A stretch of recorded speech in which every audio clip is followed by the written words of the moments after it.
Enseignement pour le nouvel âge d'or. Développer les pouvoirs intérieurs.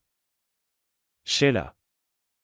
Maître bien-aimé, je te demande pardon si cette question te paraît présomptueuse.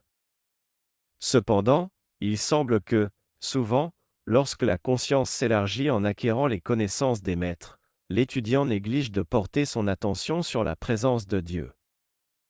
Gourou.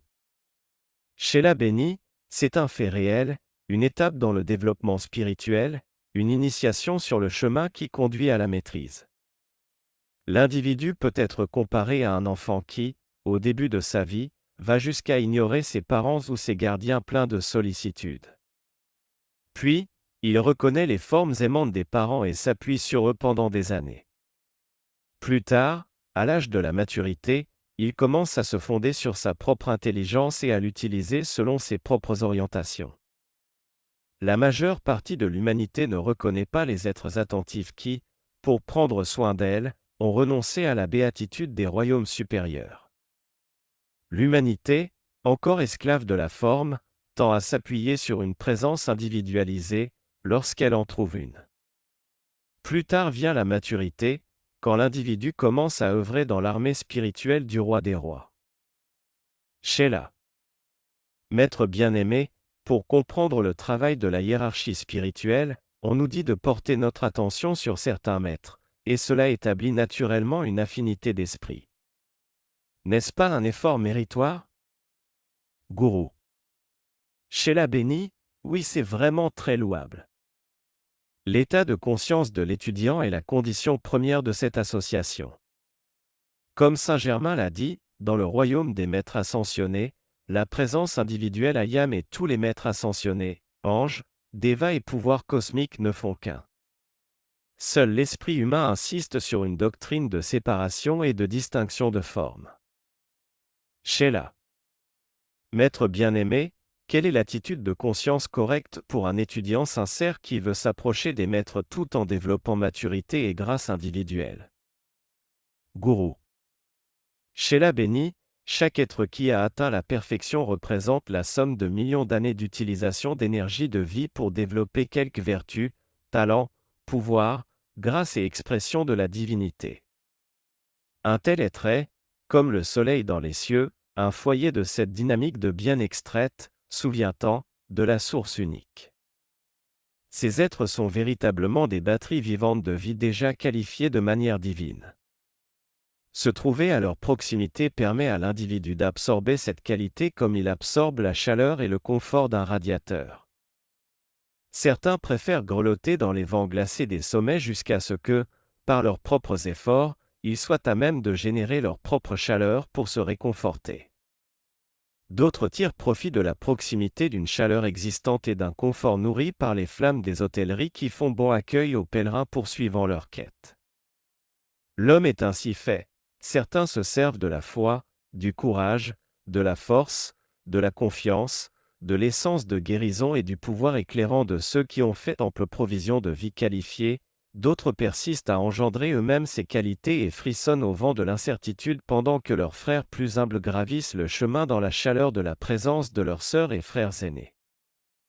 Le culte de la présence et de l'association avec les maîtres a pour objet d'embraser les feux de la nature spirituelle de l'individu et non pas de trouver quelqu'un d'autre pour faire le travail à sa place. Beaucoup cherchent un maître pour leur servir d'oreiller de paresse, beaucoup le recherchent pour satisfaire leur curiosité personnelle ou dissiper un doute. Le maître ne peut venir à eux, car, en focalisant leur attention sur la forme du maître, cela les dissuaderait de pourvoir à leur propre développement. Jésus lui-même a affirmé ce principe en disant « Si je ne m'en vais pas, le Consolateur ne viendra pas ». Sheila.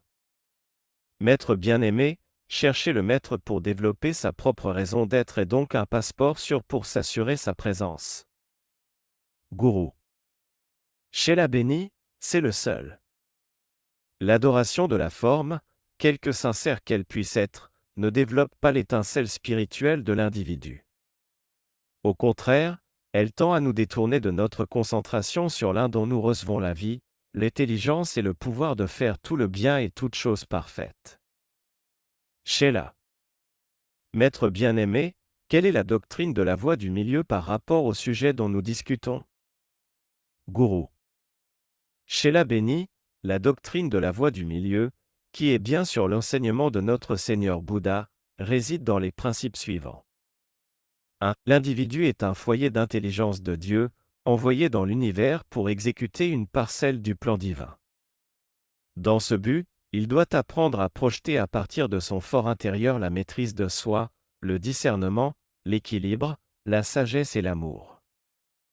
S'il tombe amoureux d'un être ou d'une forme quelconque qui le distrait de son entreprise individuelle de transmuter sa nature humaine et d'étendre sa nature divine, il doit s'arrêter et se réorienter en ramenant son attention sur la source unique. Alors, il peut continuer en compagnie de ceux qui, en se concentrant sur l'un, sont parvenus à l'accomplissement. 2. Il doit réaliser que toutes les qualités de pensée et de sentiment sont contagieuses. Il est sage de cultiver la présence et la camaraderie de ceux qui sont devenus ce qu'on veut être.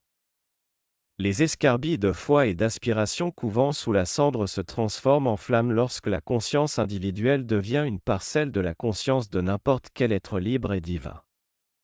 À cause de la nature négative des pensées et sentiments de la masse de l'humanité, il est probable que l'étudiant sombre dans la désespérance, qui est l'effluve de la race, à moins qu'il ait un courant positif auquel il puisse accrocher son âme aspirante. 3. Il est sage d'observer un temps d'introspection quotidienne avant le sommeil. Est-ce que ton service de ce jour pour le Maître et ta communion spirituelle avec lui t'a rendu plus semblable à sa nature? Es-tu plus près de la réalisation de ta propre divinité? Est-ce que les travaux faits au nom du Maître ont été faits dans sa nature? Par ton activité au sein de l'humanité dans laquelle tu te meus, celle-ci a-t-elle vu et senti la présence du Maître aujourd'hui? Est-ce que ton attitude personnelle nous a rendus chers à l'humanité? Car les Shélas sont nos seuls représentants dans le monde physique. Est-ce que tes pensées, sentiments et paroles prononcées ont exprimé autant que tu en es capable ce que nous penserions, sentirions et dirions dans les mêmes circonstances? Si tu es sincère, tu n'as besoin d'aucun mentor autre que toi-même. Les périodes de contemplation, de communion et d'introspection intermittentes et irrégulières ne sont pas efficaces. Un examen personnel régulier et rythmique, libre de tout apitoiement sur soi ou de condamnation de soi, conduira à l'assimilation des enseignements du Maître qui est ton modèle. Les mortifications et censures de soi ne sont pas des armes de la conscience propres à alléger un mal connu. Une nouvelle vie, bâtie sur la nature de Dieu, est la preuve de la sincérité du but spirituel.